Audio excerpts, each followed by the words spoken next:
Hello, कैसे हैं आप लोग? कुछ दिनों पहले हमारे रिश्तेदार हमारे घर पर आए और मेरी सास के घर पर आए एंड दे सेड कि हमने एक जगह इन्वेस्ट किया है और आप लोग भी इन्वेस्ट करें। वो दोनों रिश्तेदार जो हैं, वो बता रहे थे कि उन्होंने कोई 50,000 किया है, एक ने लाख रुपए किया है और आपको भी इसी तरह करना है कि आपको आगे भी इन्वेस्ट करवाना है लोगों से। होगा ये कि आपको जो है 1 साल के अंदर आपके जो पैसे हैं वो 100% से मल्टीप्लाई हो जाएँगे, मतलब 100% उसके ऊपर गेन हो जाएगा।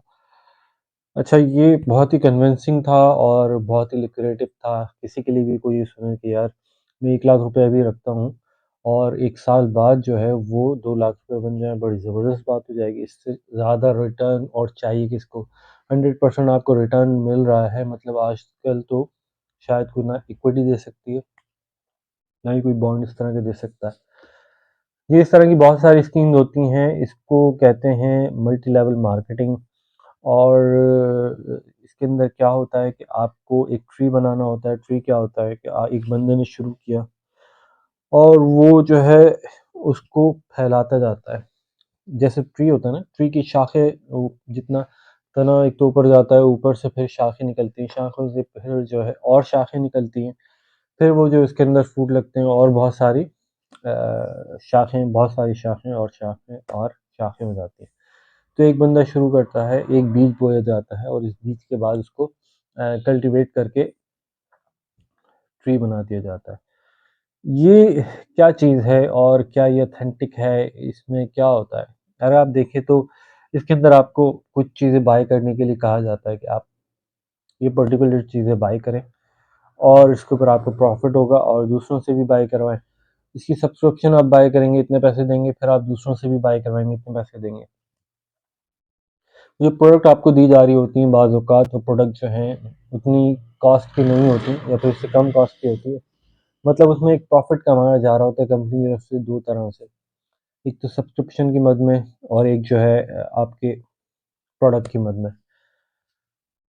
ये दूसरे लेवल की मैं बात कर रहा हूँ। एक तो है कि आपकी इन्वेस्टमेंट करने वाली पॉन्ज़ी स्कीम अलग होती है, जिसके अंदर आपको इन्वेस्टमेंट करनी होती है और एक प्रोडक्ट वाली स्कीम अलग होती है।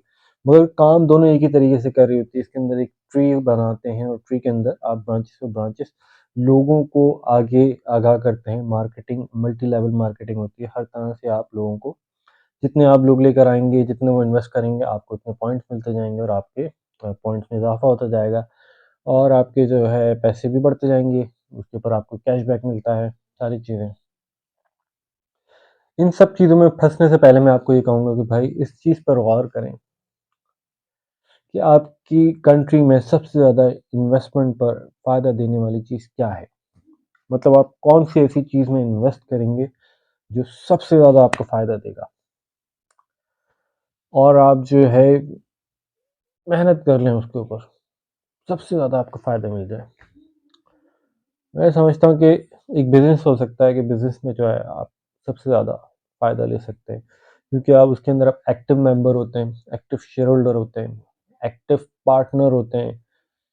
कभी-कभी बहुत औकात में आप काम कर रहे होते हैं और काम करते हुए आप एक उसकी सैलरी भी नहीं ले रहे होते।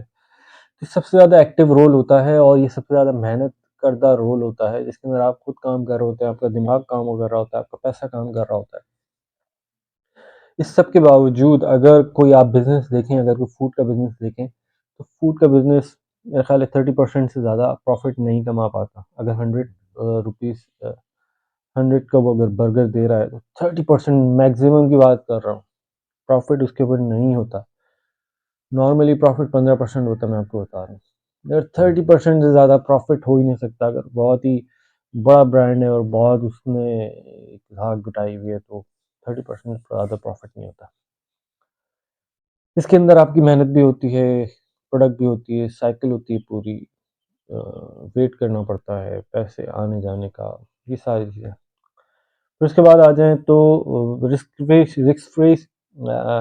फ्री साइड पे आ जाएँ, तो बॉन्ड्स में आपके जो है पीआईवी सबसे ज़्यादा 10 साल और 30 साल तक के बॉन्ड होते हैं। 30 साल तक आप पैसा रखेंगे, सालाना आपको कितना मिलेगा? 25%। 25% से ज़्यादा आपको नहीं मिल रहा। इसके बाद आ जाएँ आप इक्विटी, रिस्कियर सिक्योरिटीज़ है। इक्विटी स्टॉक मार्केट में हम इन्वेस्ट करते हैं। आज इक्विटी मार्केट का जो रिटर्न है, नॉर्मली प्रॉफ़िट या डिविडेंड कह लें, वो 15% से ज़्यादा नहीं है। तो अपने अक्ल को थोड़ा-सा दौड़ाया करें, जब इस तरह कोई आपके पास आया करे कि यार सबसे ज़्यादा मेहनत करने के बाद भी अगर कोई 30% कमा रहा है बंदा, तो तुम कौन हो भाई मुझे देने वाले, जो कि मुझे सालाना जो है डबल करके दे रहे हो, ट्रिपल करके दे रहे हो, ऐसे करके दे रहे हो। एक चीज़ में हो सकता है, या तो वो स्मगलिंग हो सकती है, ड्रग्स का काम हो सकता है, या इस तरह की और चीज़ें। मुझे तो नहीं समझ आता इसके अलावा कोई और काम हो भी सकता है कि जिसके अंदर आपको इतना परसेंट रिटर्न मिल सके। तो होता क्या है इन सारी स्कीम्स का कि जब ये बहुत सारे पैसे कमा लेते हैं इससे लोग, बहुत सारा उनके पास पैसा आ जाता है, तो वो सारा लपेटते हैं और एक दिन ऐप बंद करते हैं और वेबसाइट बंद करते हैं और बाय-बाय करके आपको चले जाते हैं। और आप देखते रह जाते हैं और आप एक-दूसरे से पूछते रह जाते हैं कि यार वो कहाँ चले गए जिनके पास हमारे पैसे थे? तो वो वहीं चले गए जहाँ से आए थे। बस आप थोड़े से अक्ल के कच्चे थे, इसलिए आपने ये सब कुछ किया। रेगुलेटरी अथॉरिटीज़ हैं, अगर कोई म्यूचुअल फंड इन्वेस्टमेंट करता है पब्लिकली, अगर उसकी इन्वेस्टमेंट्स हैं, स्टॉक मार्केट अगर पैसा लेता है, तो इन्वेस्ट करता है, कोई कंपनी स्टॉक मार्केट में रहते हुए, तो डिक्लेयर करेगी कहाँ अगर मटेरियल है तो वो इन्वेस्ट किया जा रहा है।